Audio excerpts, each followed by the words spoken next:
Sovereign by Emma Seppälä is a powerful call to reclaim inner autonomy in a world that constantly pulls us away from ourselves. The book begins by diagnosing a cultural illness, the myth that success and freedom are found through external accomplishments, validation, or control. Instead, Seppälä argues that true sovereignty lies within us. Our thoughts, emotions, and internal world are the only realm we can genuinely master. But the problem is, most people aren't ruling that realm, they're exiled from it, constantly reacting to the demands of the outside world. The story unfolds with a personal tone, as Seppälä blends science with intimate narrative. She shares how even successful, outwardly balanced individuals often feel like prisoners to anxiety, burnout, or pressure.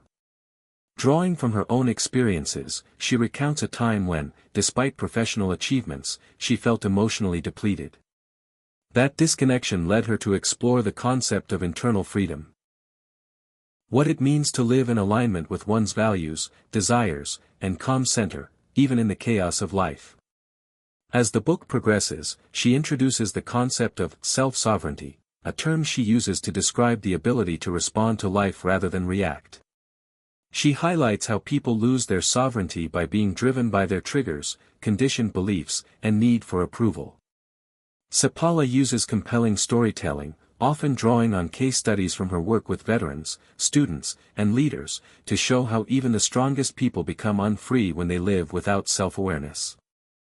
Throughout the chapters, she weaves in neuroscience and psychology to explain how the mind works against us when left untrained. The brain's default mode, she explains, is survival-oriented, wired to scan for threats and seek comfort. While that might keep us safe, it doesn't help us thrive. One of the key insights is that freedom doesn't mean doing whatever you want. It means having the power to pause, reflect, and choose your response. This kind of internal spaciousness is where real power lives. To help readers experience this shift, Seppälä offers tools, but she presents them like stories rather than prescriptions. For example, she describes a woman named Layla who was stuck in a toxic cycle of overworking and people-pleasing. Layla's breakthrough came not through productivity hacks, but by learning how to sit with herself, breathing through discomfort, questioning the voice that said she wasn't enough, and practicing self-compassion.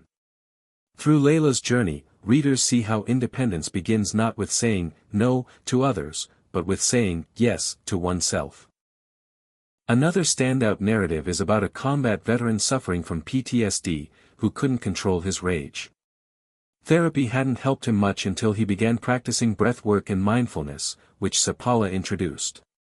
She walks the reader through his transformation in gripping detail, showing how small, consistent acts of self-regulation helped him reclaim his mind from trauma.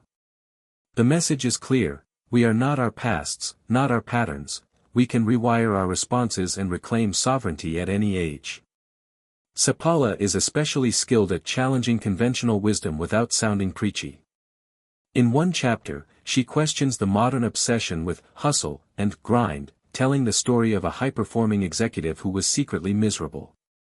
When he began slowing down, spending time in solitude, and reconnecting with what truly mattered, not only did his anxiety drop, but his creativity and leadership flourished. The book reframes rest and reflection as radical acts of freedom, not laziness. What also sets Sovereign apart is its treatment of emotion. Rather than avoiding, numbing, or analyzing feelings to death, Seppälä encourages befriending them. Emotions, she explains, are messengers, not enemies. Through stories of clients and her own life, she shows how sitting with sadness, anger, or fear allows them to move through us, rather than trap us. Emotional literacy becomes a core pillar of personal independence. The book also ventures into relationships, noting how our sense of sovereignty often erodes in the presence of others. Seppälä shows how our tendency to absorb others' moods, opinions, or approval can leave us unanchored. Using stories of romantic partners, co-workers, and even parents, she demonstrates how reclaiming your sovereignty doesn't mean detaching or being selfish, it means showing up fully, without losing yourself. One particularly moving chapter involves a young woman who had always shaped her identity around being agreeable. After a breakup and a career crisis, she began questioning who she was apart from others' expectations. Seppälä illustrates how she slowly rebuilt a life based on authenticity rather than conformity. Her story becomes a metaphor for the reader's own possible transformation, that independence isn't a destination, it's a daily practice of remembering who you are. Seppälä also examines how digital life fragments our attention and dilutes our agency. Through vivid descriptions, she captures the addictiveness of scrolling, the dopamine-fueled illusion of connection, and the mental fog that follows. But she doesn't just critique, she guides. One memorable experiment she shares involved disconnecting for 24 hours each week. What seemed unbearable at first became a sanctuary, a way to recenter and reconnect with one's sovereign self.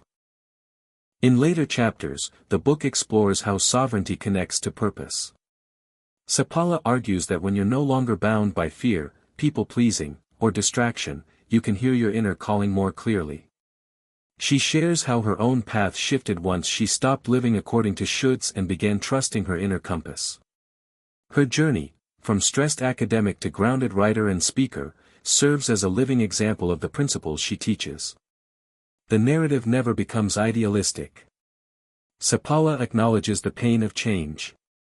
Letting go of old identities, standing alone in one's truth, and facing inner chaos isn't easy. She brings in voices from spiritual traditions, trauma recovery, and behavioral science to affirm that sovereignty is not about perfection, but presence. It's the ability to be with what is, to choose your path moment by moment, even when it's hard. In the final pages, the tone becomes more meditative.